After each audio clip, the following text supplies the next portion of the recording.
चलिए, ये वायलेंस कैसे रुकेगी, अब जरा इसको लेकर फौद हलीम साहब से भी बातचीत कर देता हूं। फौद हलीम साहब, लेकिन एक बात समझाइए, इस हिंसा के अतिरिक्त एक जो बात, जो ऑब्जर्वेशन इस समय का है, वो ये है कि हर एक पॉलिटिकल पार्टी से लोग निकल कर जा रहे हैं भारतीय जनता पार्टी में। इसको आप कैसे देखते हैं? देखिए, ये बात तो स्पष्ट है कि भारतीय जनता पार्टी ने अपने दरवाजा खोल दिया। आरएसएस और भारतीय जनता पार्टी की ओरिजिनल कोई संगठन नहीं है यहाँ पे सरकार बनाने लायक, तो उन्हें निर्भरशील होने पड़ रहा है बाकी सब दलों पर। और प्रमुख दल जिस पर वो निर्भरशील है वो तृणमूल कांग्रेस है बंगाल में। तो दरवाजा खोलने से लोग आ क्यों रहे हैं और दूसरे दरवाजे छोड़कर निकल क्यों रहे हैं फौद हलीम साहब? मतलब वामपंथ का तो गढ़ कहा जाता रहा है ये। जी, वामपंथी दल से बहुत कम लोग जा रहे हैं, चुने 2-1 जा रहे हैं। वो खुजरा चर्चा है, वो अहम चर्चा नहीं है। अहम चर्चा है यहाँ पर कि पिछले 10 सालों ऑपोजिशन में बैठी हुई पार्टी से 1-2 भी अगर निकल कर जा रहे हैं तो ये संकेत शुभ तो नहीं है उसके लिए?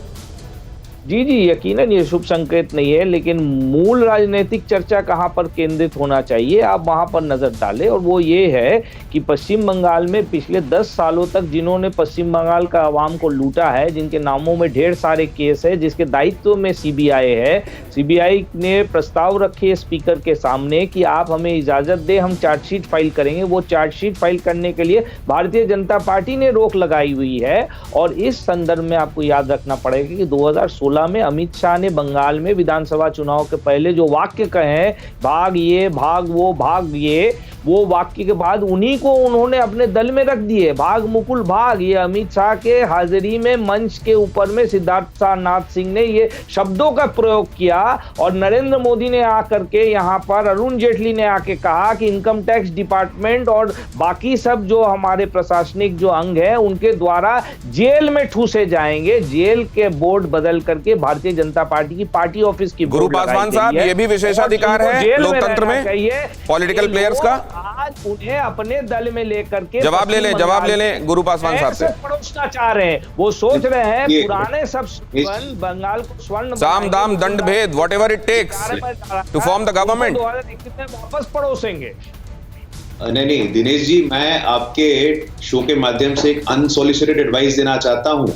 ये कांग्रेस पार्टी, सीपीआई, टीएमसी आपस में महागठबंधन बना लें और फिर हम लोग के सामने आ जाएं, और तब भी आप लोग पराजित होंगे। तो बार बार इस बात पर पे, और ये कांग्रेस के प्रवक्ता कहते हैं भाई लोकतंत्र और संविधान, भाई आपके पार्टी में कितना संविधान फॉलो होता है? तो आपके पार्टी में कितना लोकतंत्र फॉलो होता है? आपके पार्टी में अध्यक्ष का चुनाव होना है, सबको पता है। एक सरनेम वाला व्यक्ति होता है। टीएमसी में किसको अध्यक्ष बनना है, सबको पता है। एक ही व्यक्ति इंसेप्शन से अभी तक अध्यक्ष बना है। तो अपने पार्टी के आंतरिक लोकतंत्र की चिंता करिए, देश के लोकतंत्र की चिंता करने के लायक आप लोग अब बचे नहीं हैं। जिस प्रकार राजनीतिक हिंसा को संस्थागत किया हलीम साहब आपकी पार्टी ने भी, और शांतनु जी आपकी पार्टी ने भी, मेरे पास एनसीआरबी का डेटा रखा हुआ है, इसीलिए डेटा के आधार पर बात करता हूं मैं। पश्चिम बंगाल की जनता को घुटन महसूस हो रहा है। पश्चिम बंगाल में जो आपकी पार्टी के नेता कार्यकर्ता हैं उनको घुटन महसूस हो रहा है, और संविधान के तहत पूरा अधिकार है उनके पास अपनी राजनीतिक महत्वाकांक्षाओं को पूरा करने के लिए जहां जाना चाहे वो जा सकते हैं। आपकी तरह नहीं कि भाई सौगत राय जी बोल दी कि डायमंड हार्बर जाने की आवश्यकता क्या थी। ये देश स्वतंत्र है। नहीं, सवाल ये है गुरु पासवान साहब, ये ठीक है, बहुत अच्छा बोला आपने। परवाह देश की, सोमवार से शुक्रवार रात 10 बजे TV9 भारतवर्ष पर।